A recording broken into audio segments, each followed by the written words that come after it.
जिसके तहत देश की सीमाओं को बंद कर दिया गया और संक्रमितों की कॉन्टैक्ट ट्रेसिंग शुरू की गई।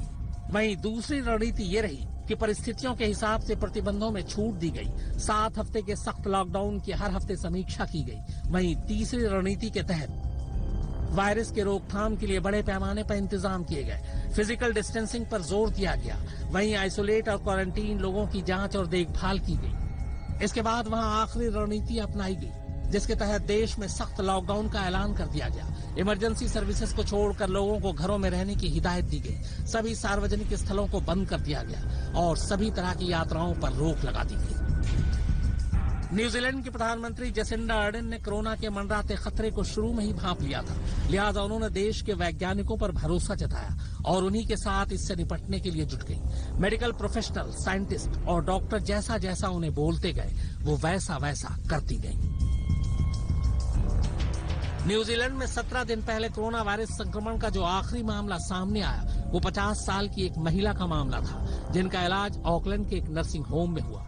यानी न्यूजीलैंड में कोरोना की शुरुआत भी एक महिला से हुई और कोरोना खत्म भी एक महिला पर हुआ, जिसके बाद यह ऐलान किया गया कि अब देश में कोरोना के सभी मरीज संक्रमण से ठीक हो चुके हैं और अब कोई भी इससे संक्रमित नहीं है।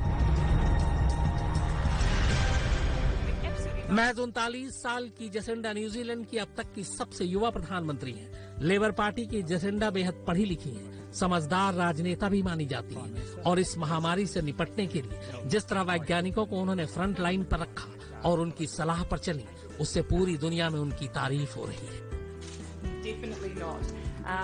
जेसिंडा ने इस महामारी के दौरान अपने लोगों का हौसला कभी टूटने नहीं दिया। वो न सिर्फ टीवी के जरिए बल्कि सोशल साइट के जरिए भी आम लोगों से लगातार जुड़ती रही।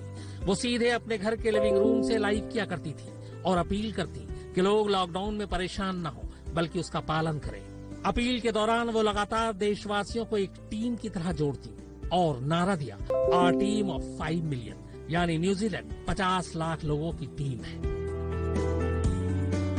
हालांकि एक्सपर्ट्स ये मान रहे हैं कि कोरोना से जंग के लिए न्यूजीलैंड ने जो तरीका अपनाया वो बहुत ही कम देश लागू कर सकते हैं। इसके पीछे सबसे बड़ी वजह है वहां की कम आबादी। करीब 50 लाख की आबादी वाले इस देश में घनी आबादी वाली जगह बहुत कम है। इससे सोशल डिस्टेंसिंग काफी कारगर रहा। इसके साथ ही ये देश प्राकृतिक तौर पर भी अलग थलग है। इसे दुनिया भर से काटना दूसरे देशों के मुकाबले कहीं ज्यादा आसान रहा। मुनीश देवगन और फारूक माब हैदर के साथ सुप्रतीम बनर्जी, आज तक।